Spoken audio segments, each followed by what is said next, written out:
Carotid stenosis is a narrowing or constriction of the inner surface of the carotid artery, usually caused by atherosclerosis. Pathophysiology. The carotid artery is the large vertical artery in red. The blood supply to the carotid artery starts at the arch of the aorta. The carotid artery divides into the internal carotid artery and the external carotid artery. The internal carotid artery supplies the brain.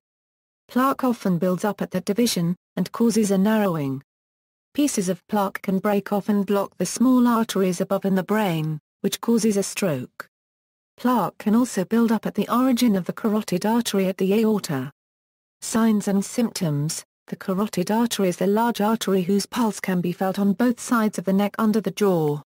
On the right side it starts from the brachiocephalic trunk as the common carotid artery, and on the left side the common carotid artery comes directly off the aortic arch. At the throat it forks into the internal and external carotid arteries. The internal carotid artery supplies the brain, and the external carotid artery supplies the face.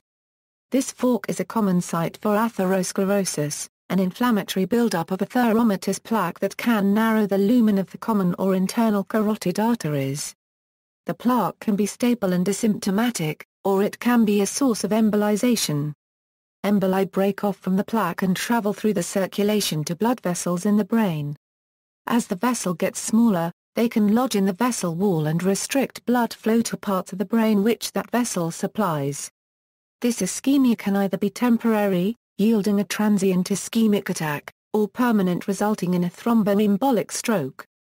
Clinically, risk of stroke from carotid stenosis is evaluated by the presence or absence of symptoms and the degree of stenosis on imaging. Transient ischemic attacks are a warning sign, and are often followed by severe permanent strokes, particularly within the first 2 days. TIAs by definition last less than 24 hours and frequently take the form of a weakness or loss of sensation of a limb or the trunk on one side of the body, or the loss of sight in one eye. Less common symptoms are artery sounds, or ringing in the ears. Diagnosis. Carotid stenosis is usually diagnosed by color flow duplex ultrasound scan of the carotid arteries in the neck. This involves no radiation, no needles and no contrast agents that may cause allergic reactions. This test has moderate sensitivity and specificity, and yields many false positive results. Typically duplex ultrasound scan is the only investigation required for decision-making in carotid stenosis as it is widely available and rapidly performed. However, further imaging can be required if the stenosis is not near the bifurcation of the carotid artery. One of several different imaging modalities, such as angiogram, computed tomography angiogram or magnetic resonance imaging angiogram may be useful. Each imaging modality has its advantages and disadvantages. Magnetic resonance angiography and CT angiography with contrast is contraindicated in patients with renal insufficiency. Catheter angiography has a 0.5% to 1.0% risk of stroke, MI, arterial injury or retroperitoneal bleeding. The investigation chosen will depend on the clinical question and the imaging expertise, experience and equipment available. Screening. The U.S. Preventive Services Task Force recommends against screening for carotid artery stenosis in those without symptoms. Management. Options include medications alone and control of risk factors for atherosclerosis.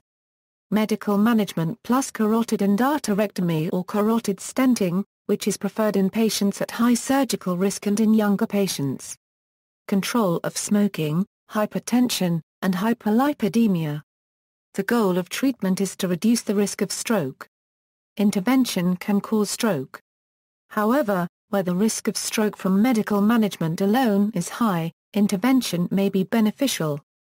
In selected trial participants with asymptomatic severe carotid artery stenosis, carotid endarterectomy reduces the risk of stroke in the next 5 years by 50%, though this represents a reduction in absolute incidence of all strokes or perioperative death of approximately 6%.